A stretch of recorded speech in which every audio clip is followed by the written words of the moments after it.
There sure are a lot of women in the first Star Trek pilot.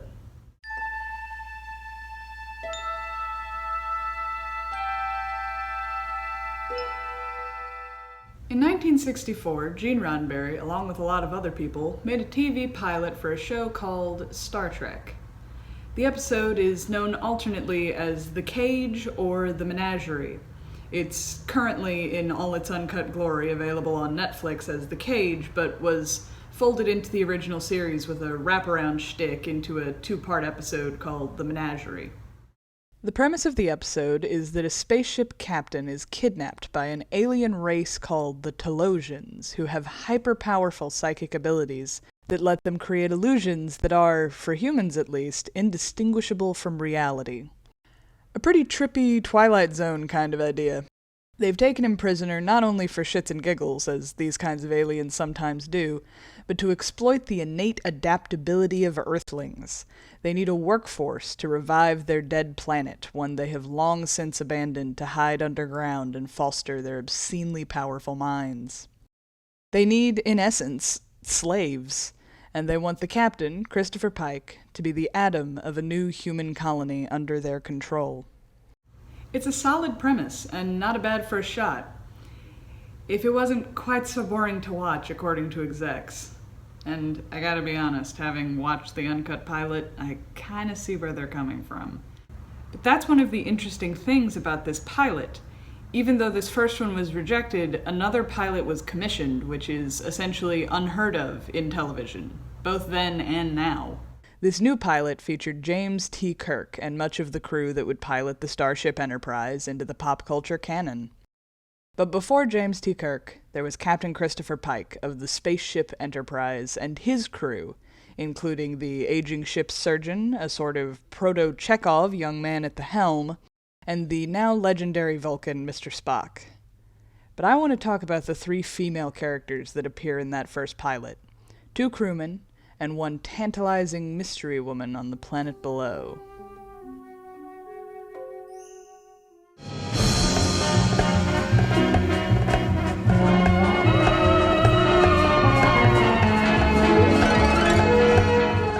The first woman we are introduced to is number 1, played by Majel Barrett.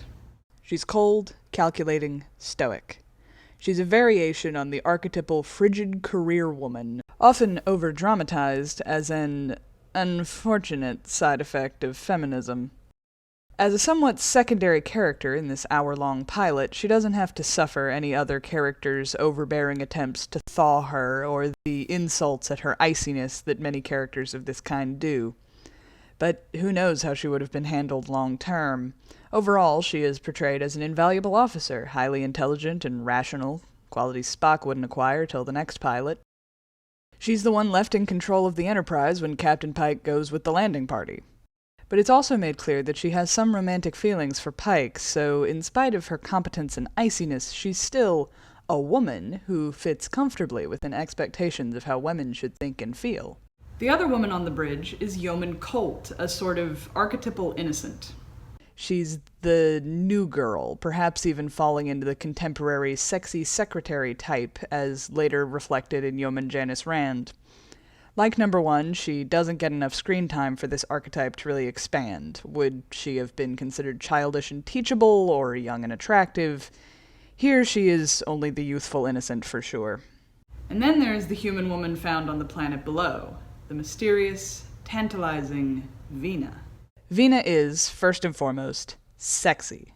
Compared to the women's uniforms on the Spaceship Enterprise, her short silver dress is already overtly sexy, but the narrative also centers her character around sex. She does everything to make herself Pike's perfect woman, going through several hyper-realistic fantasies with Pike via the Telosian's extensive psychic ability. This includes the first appearance of the famous Orion slave girl. In the most overtly sexy sequence, she appears as the alluring alien, cementing the idea in Trek lore of the Green Girl, and attempts to seduce Pike, with limited success. This scene in particular poses her as the sexy lady of the week, but on top of that, the Telosians also hope that she and Pike will raise a new human community, which tints her whole character with the implication of sex, even if it's rarely quite so explicit. In many ways, these three women fit into three categories women are often sorted into under patriarchy: competent, innocent, sexy. Competent can either be maternal or cold, or both. Not particularly sexually available, she does still serve an important purpose in serving either the greater community or a particular man, or some combination thereof. Innocent is sometimes sexy, and is most often considered appealing because of the power imbalance. An innocent partner is often thought of as someone that can be molded to the whims of the male partner and perhaps look up to him unquestioningly. Sexy, however, is generally considered the ideal. Sexy is the archetype most prized as much as it is vilified. If a woman is sexually available, she is imminently desirable, even if she is considered trashy or wrong in the same breath. Indeed, sex supposedly sells, so Vina gets the most screen time and is the focal point of the episode. She is also where the pilot gets the closest to saying anything interesting about women. Not that any of it was on purpose.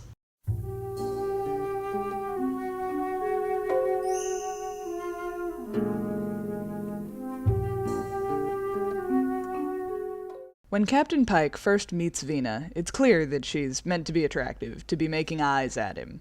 She wants to make a romantic connection with him, and alongside the Telosians tries a variety of methods to draw him in.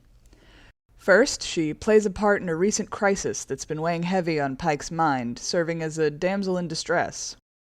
Then she offers him an idyllic home, a farm, green pastures, relaxation. She plays the part of the picture-perfect wife, putting out a picnic and presenting herself as accessible and pleasant, excited to raise children in his hometown. When neither of these are successful, she goes for the aforementioned Orion slave girl, trading notions of chivalry and domesticity for raw desire. As Pike is unresponsive to her, the reality of the situation slowly becomes clear in the scenes between each fantasy. They are both trapped in a cage together, expected to create a new race of humans. This captivity is old news to her, and she explains to Pike the details of the situation, from the realism of the Telosian psychic illusions, to their captivity and the goals of it, to the suffering involved with going against their captor's wishes. She just wants to help. She just wants to be loved. She just wants to avoid pain and distress at the hands of her captors. And there's something eerily familiar about Vina's plight as she pleads with this man that could understand to help her. Don't you see? If I don't act a certain way, I will be punished. I need you, a relationship with you, to avoid retribution and isolation. This is a sharp, immediate microcosm for how patriarchy is usually thought of. Society demands certain things of women, including but not limited to being in a relationship with a man, and if you do not conform, you will be punished. The punishments and their severity can be drastically different depending on things like race, class, religion, etc. But it is generally clear, even to the women who can mostly avoid them, that there are patriarchal demands looming over you. There is one particularly interesting difference between Vina's cage and the cage that the second wave of feminism would have been straining against at the time. In Vina's cage, the man is in immediate danger, too. It is as though Pike, the height of traditional straight white masculinity, were thrown under the magnifying glass of the patriarchy for the first time, and Vina is trying to convince him of what she has known for years, for decades.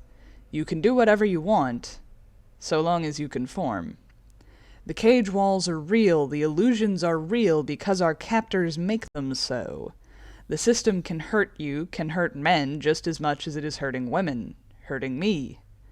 The Telosians even offer Pike a false choice when he continually rejects Vina. If you don't want her, then would you rather create us a race of humans with one of your crewmates? You can choose the highly intelligent or the strong and youthful member of your team. Any woman you want, sir. But even if the options are supposedly different, they are equally suitable to his captors. Like the choices promoted to women that still fit comfortably within societal expectations. Choices between raising kids at home or while working.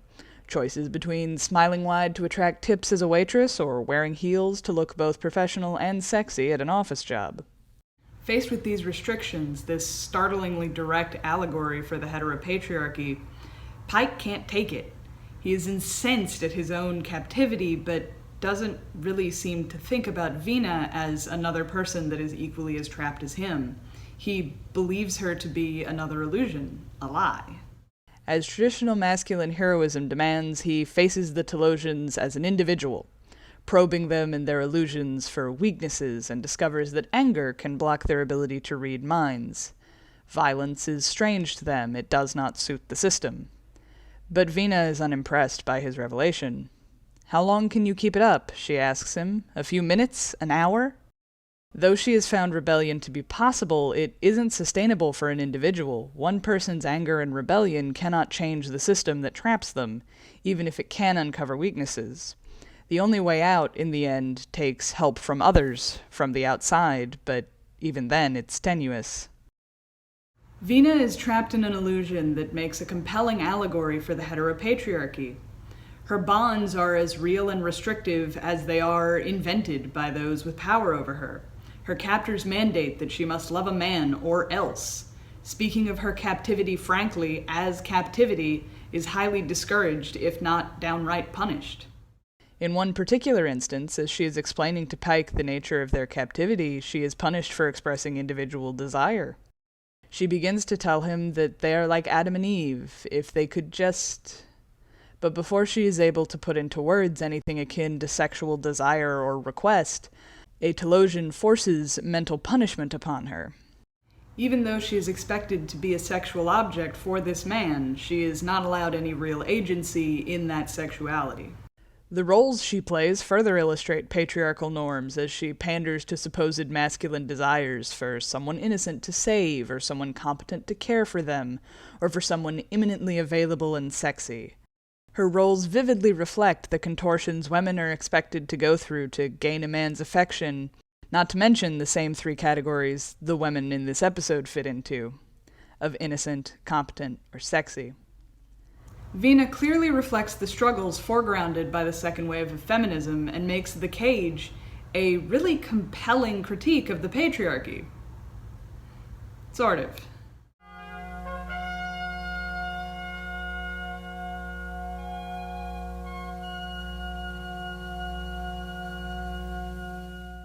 A very wise film professor once told me that you can read a film's intended morals in its ending.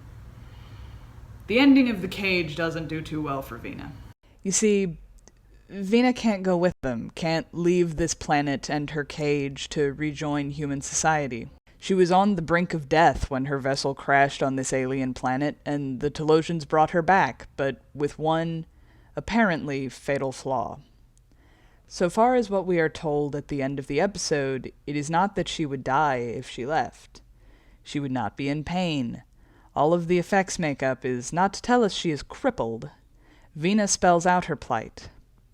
They rebuilt her. Everything works. But they had never seen a human.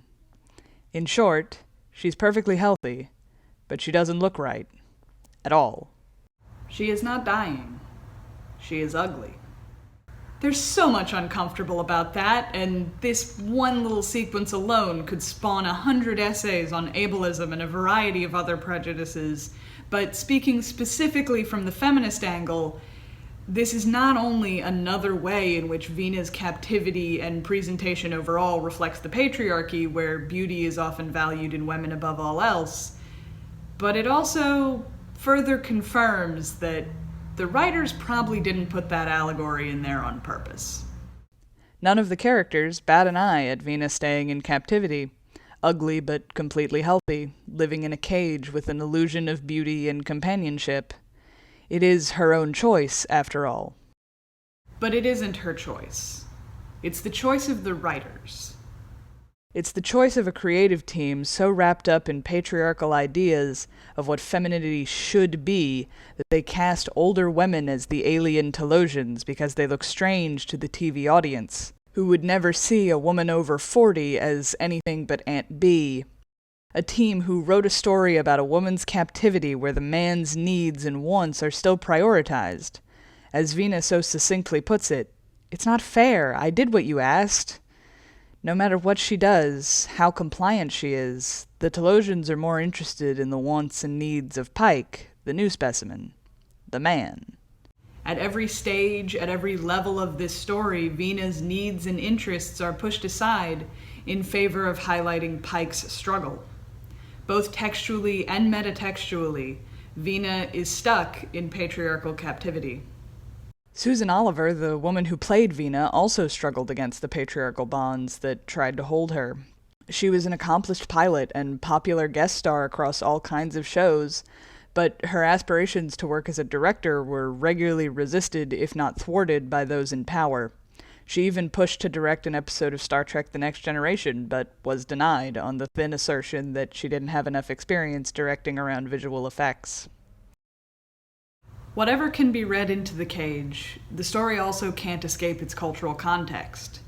Yeoman Colt may be dedicated to her job, Number 1 may be a respectable woman in power, Vina may be struggling against eerily familiar power structures.